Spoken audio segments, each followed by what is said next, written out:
నిత్య పూజలివివు నేరిచిననో ప్రత్యక్షమైనట్టి పరమాత్మునికి నిత్య పూజలివివో.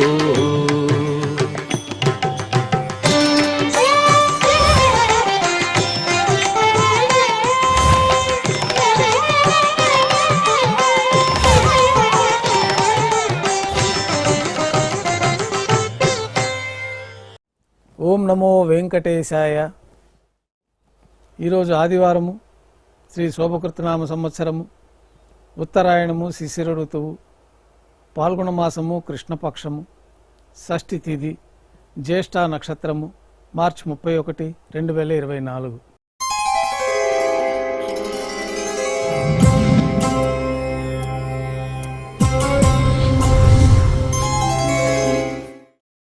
కొద్ది విరామం తర్వాత మాధ్యాహ్నిక ఆరాధనలో భాగంగా బంగారు పంచపాత్రల్లో శుద్ధ జలాన్ని నింపుకొని ఆగమోక్తమైన ఉపచారాలు స్వామివారికి, ఉత్సవమూర్తులకి సమర్పించి తులసి దళములతో అష్టోత్తర శతనామార్చన నిర్వహించి మాధ్యాహ్నిక నైవేద్యంలో భాగంగా అన్నప్రసాదాలు, పణ్యారాలు, ఘంటానాదం మధ్య నైవేద్యంగా సమర్పించి భక్తులను సర్వదర్శనానికి అనుమతిస్తారు.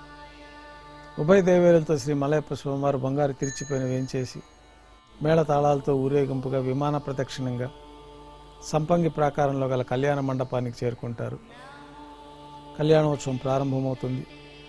పుణ్యాహవాచనం, అంకురార్పణ, రక్షాబంధనము, అగ్నిప్రతిష్ఠ, స్వామివారికి, అమ్మవార్లకి నూతన పట్టు వస్త్రాల సమర్పణ, మహాసంకల్ప పఠనము, మాంగళ్యాలకు అభిషేకము, మాంగళ్యాలకు ఆరాధన, శ్రీవారి తరఫున మాంగళ్యాలను అమ్మవారికి సమర్పణ.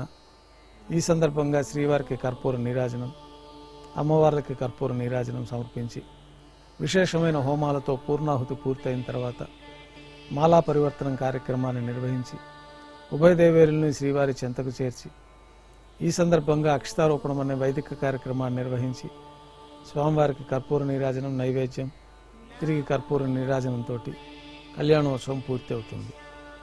ఉభయ దేవేరులతో శ్రీ మలయప్ప స్వామివారు మేళతాళాలతో ఊరేగింపుగా ధ్వజస్తంభం వద్ద గల అద్దాల మండపానికి చేరుకుంటారు. వేద పారాయణ నడుమ ఊంజల్ సేవను వైభవంగా నిర్వహించి కర్పూర నీరాజనంతో ఊంజల్ సేవ పూర్తి చేసుకుని ఉభయ దేవేరులతో శ్రీ మలయప్ప స్వామివారు మేళతాళాలతో ఊరేగింపుగా ఆలయం వెలుపల కల వైభవోత్సవ మండపానికి చేరుకుంటారు. అక్కడ ఆర్జిత బ్రహ్మోత్సవంలో భాగంగా స్వర్ణ గరుడ వాహనంపైన శ్రీ మలయప్ప స్వామివారు వేంచేస్తారు. కర్పూర నీరాజనంతో స్వర్ణ గరుడ వాహన సేవ పూర్తి అవుతుంది. హనుమంత వాహనంపైన శ్రీ మలయప్ప స్వామివారు వేంచేస్తారు. కర్పూర నీరాజన సమర్పణతోటి హనుమంత వాహన సేవ పూర్తి అవుతుంది. పెద్ద శేష వాహనంపైన శ్రీ మలయప్ప స్వామివారు వేంచేస్తారు. కర్పూర నీరాజన సమర్పణతోటి పెద్ద శేష వాహన సేవ పూర్తి అవుతుంది. మలయప్ప స్వామివారు తిరుచిలో వేంచేస్తారు. ఉభయ దేవేరులతో కలిపి శ్రీ మలయప్ప స్వామివారికి కర్పూర నీరాజన సమర్పణతోటి ఆర్జిత బ్రహ్మోత్సవం పూర్తి అవుతుంది. సాయం సంధ్య వేళలో 1000 దీపాలతో అలంకరించబడి ఉన్న సహస్ర దీపాలంకరణ సేవ మండపానికి ఉభయ దేవేరులతో శ్రీ మలయప్ప స్వామివారు చేరుకుంటారు. వేదం, గానం, నాదం నడుమ సహస్ర దీపాలంకరణ సేవ జరిపి నక్షత్ర నీరాజనము, కర్పూర నీరాజనంతో సహస్ర దీపాలంకరణ సేవ పూర్తి చేసుకుంటారు. ఉభయ దేవేరులతో శ్రీ మలయప్ప స్వామివారు బంగారు తిరిచిపోయిన 4 తిరువీధులు ఉత్సవం జరుపుకుంటూ భక్తులను అనుగ్రహించి ఆలయంలోకి చేరుకుంటారు. ఆలయంలో నైవేద్యం పూర్తయిన తర్వాత గర్భాలయంలో వేంచేస్తారు. వెంటనే రాత్రి తోమాల సేవ ప్రారంభమవుతుంది. ఉదయం సమర్పించిన పుష్పమాలికలన్నీ సల్లింపు చేసుకొని గర్భాలయాన్ని శుద్ధి చేసుకొని బంగారు పంచపాత్రలో శుద్ధ తోయాన్ని నింపుకొని శ్రీ వైకానస భగవత్ శాస్త్రోక్తమైన విధానంలో దేవతామూర్తులందరికీ ఉపచారాలు సమర్పించి కొత్త పుష్పమాలికల మూలమూర్తికి, ఉత్సవమూర్తులకి అలంకరణ జరిపి చతుర్వేద మంత్రాలతో మంత్రపుష్పాన్ని సమర్పించి నక్షత్ర నీరాజనము, కర్పూర నీరాజనంతో రాత్రి తోమాల సేవ పూర్తి అవుతుంది. తులసి దళములతో అష్టోత్తర శతనామార్చన నిర్వహించిన తర్వాత రాత్రి నైవేద్యంలో భాగంగా అన్నప్రసాదాలు, పణ్యారాలు, దోశ, ఘంటానాదం మధ్య నైవేద్యంగా సమర్పించి తిరువీస నైవేద్యం పూర్తయిన తర్వాత భక్తులని సర్వదర్శనానికి అనుమతిస్తారు. కొద్ది విరామం తర్వాత ఏకాంత సేవలో భాగంగా రాత్రి సమర్పించిన పుష్పమాలికలన్నీ సల్లింపు చేసుకుని గర్భాలయాన్ని శుద్ధి చేసుకుని బంగారు పంచపాత్రలో బ్రహ్మ తిరువారాధన కోసమై బంగారు బిందెలోని తీర్థాన్ని సమర్పించి ఏకాంత సేవలో భాగంగా బంగారు పట్టు పాన్పు పైన కౌతుకబేరమైన శ్రీ భోగ శ్రీనివాసమూర్తి వారిని వేంచేపు చేసుకొని ఈ సందర్భంగా శ్రీ భోగ శ్రీనివాసమూర్తి వారికి ఏకాంత సేవలో దారోష్ణమైన గోక్షీరము, జీడిపప్పు, ద్రాక్ష, బాదం పప్పు, కలకండ కలిపిన మిశ్రమం నైవేద్యంగా సమర్పించి వివిధ రకాలైన పండ్లు నైవేద్యంగా సమర్పించిన తర్వాత కర్పూర నీరాజనంతో ఏకాంత సేవ పూర్తి అవుతుంది. ఓం నమో వెంకటేశాయ.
No.